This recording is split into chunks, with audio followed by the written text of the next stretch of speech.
নমস্কাৰ, মই ৰঞ্জন চৌধুৰী। দুলীয়াজান তো অতদিন আপোনালোকে দেখিছে যে চাইকেলৱালা চায়ৱালাটো প্ৰধানমন্ত্ৰী হৈছে, এতিয়া চাইকেলৱালাও বিধায়ক হৈ গ'ল। আৰু তেওঁ শপত গ্ৰহণতো গৈছিলে, আপোনাৰ চাইকেল চলাই গৈছিলে। এই ৱালাৰ লগত নাযাব, চায়ৱালা চাইকেলৱালা চব একেই অৱস্থা। এতিয়া দেখা গ'ল যে যোৱা ভালেমান বছৰত তেওঁ চায়ৱালাৰ পৰা বহুত কোটিপতি হৈ গ'ল। নামে বেনামে দুনিয়াভৰৰ প্ৰপাৰ্টি ইতিমধ্যে ছ'চিয়েল মিডিয়াত আহিছে। স্বাভাৱিকতে এতিয়া দুলীয়াজানৰ যে ভোটাৰ ৰাইজে বিচাৰিছে যে একজন বলিষ্ঠ যুৱ নেতা, তেনেকুৱাকৈ একজন প্ৰতিনিধি বিচাৰি আছে। তো সেইটো দুলীয়াজানৰ বিচৰাটো খুব স্বাভাৱিক, কাৰণ তেওঁলোকেতো ভাবিছিলে এইটো বেলেগ কিবা এটা ভাবিছিলে, হৈ গ'ল কিবা এটা। কিন্তু কোনোবাই কাউৰীয়ে কাণ লৈছে বুলি চবে ধৰি থাকিলে নহ'ব, কাণটো ধৰি চাব লাগে। আৰু আমাৰ পূৰা বিশ্বাস যে দুলীয়াজান সমষ্টিৰ ৰাইজ যথেষ্ট সচেতন। কেতিয়াবা অচৈতন্য মনে কিবা এটা ভুল কৰিছে আৰু। তো গতিকে এতিয়া সময়ৰ আহ্বান, সময় আহি গ'ল, কিবা এটা কৰি দেখুৱাব লাগিব। তো দুলীয়াজান হ'ব পাৰে এই মুহূৰ্তত লুৰিণজ্যোতি গগৈ, কাৰণ এই মুহূৰ্তলৈকে লুৰিণজ্যোতি গগৈৰ চৰিত্ৰৰ ওপৰত কোনো ধৰণৰ কিন্তু কালিমা লগা নাই। লুৰিণজ্যোতি গগৈ তাত কণ্টেষ্ট কৰিব পাৰে। আপোনালোকে ভাবেনে নাই তেওঁ সুদক্ষ বলিষ্ঠ একজন যুৱ নেতা, এতিয়ালৈকে বিয়া বাৰু কৰা নাই, কোনো ধৰণৰ লেটিপেটিও নাই। আমি গমেই নাপাওঁ এতিয়ালৈকে পিছত কি ওলাই নোলায়, আমি গেৰেণ্টি নিদিওঁ। কিন্তু এই মুহূৰ্তলৈকে কোনো বেয়া ইনফৰমেশ্যন নাই। গতিকে তেওঁ তাত কৰিব লাগে, কণ্টেষ্ট কৰা উচিত, কাৰণ ইনডাইৰেক্টলি তেনেকুৱা ধৰণৰ একজন মানুহ বিচাৰি আছে। হয়, এতিয়া শংকৰকো আহিছে, আহোঁতে আকৌ তাৰ যে চৰিত্ৰৰ কি কথা বতৰা নবতৰা সেইবিলাক লৈতো আপোনালোকে পাইছে, বা যিবিলাক আমাৰ ছাবস্ক্ৰাইবাৰ নহয় ছাবস্ক্ৰাইব কৰিব। আমি সেইটো সময়তো কৰিছিলোঁ, আমি কৰি থাকোঁ সেইবিলাক বস্তু। আছুৰ কেন্দ্ৰীয় নেতৃত্ব শংকৰৰ ওপৰত কি টিপ্পনী দিছিলে সেইবিলাকো নিশ্চয় আপোনালোকৰ মনত আছে। কিন্তু শেহতীয়া ডেভেলপমেণ্টটো হ'ল যে শংকৰ জইন কৰাৰ সময়ত কৈছিলে যে তেওঁ লগে লগে যে একেবাৰে টিকেটখন পাব দুলীয়াজানত, তেনেকুৱা কোনো গেৰেণ্টি নাই। বিজেপিৰ আদৰ্শ ৰাইজৰ মাজত বিয়পাব লাগে, আৰু বিজেপিৰ আদৰ্শটো জানে আপোনালোকে।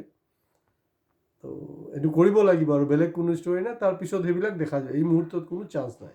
কিন্তু হয়, যেতিয়া শংকৰক অমিত শ্বাহৰ লগত চিনাকি কৰালে মুখ্যমন্ত্ৰী ডাঙৰীয়া, ক'লে যে এই মেৰা ভাই হে, বাছ হৈ গ'ল। আৰু কোনো উপায় নাই, কি ক'ব। যেতিয়া হিমন্ত বিশ্ব শৰ্মা কৈছে যে এই মেৰা ভাই হে, ছোটা ভাই হে, তেতিয়াতো যদি আগত কিবা তেওঁৰ ওপৰত কলংক আহিছেও বা, গতিকে এইবিলাক চব নৎসাত কৰিব লাগিব।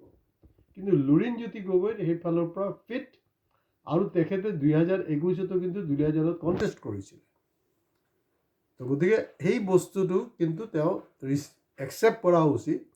আৰু আমি শুনা মতে তেখেত লাগি আছে খোৱাং সমষ্টিৰ কাৰণে, য'ত নেকি 95% কংগ্ৰেছ ভোটাৰ্ছ, তাহাঁতৰ একোৱেই নাই, খুব কম, খুব বেয়া অৱস্থা।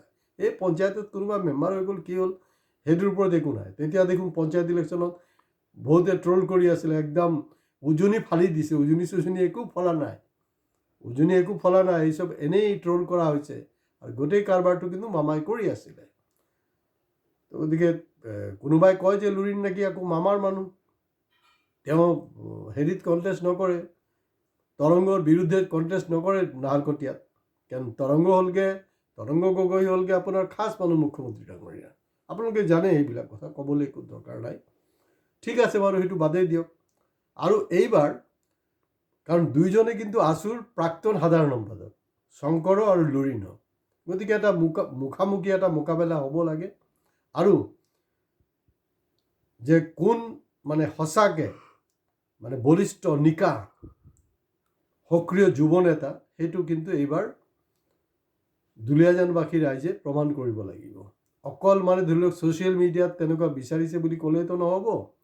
গতিকে দুলীয়াজান বা বিভিন্ন জেগাৰ পৰা আমাৰ ওচৰলৈ ৰিকুৱেষ্ট আহিছে যে দুলীয়াজানত এই ধৰণৰ এটা নেৰেটিভ চলি আছে, চলিব পাৰে, কাৰণ প্ৰতিটা সমষ্টি ৱাইজে কিন্তু চলাটো স্বাভাৱিক, এইটো ইলেকশ্যনৰ বতৰত।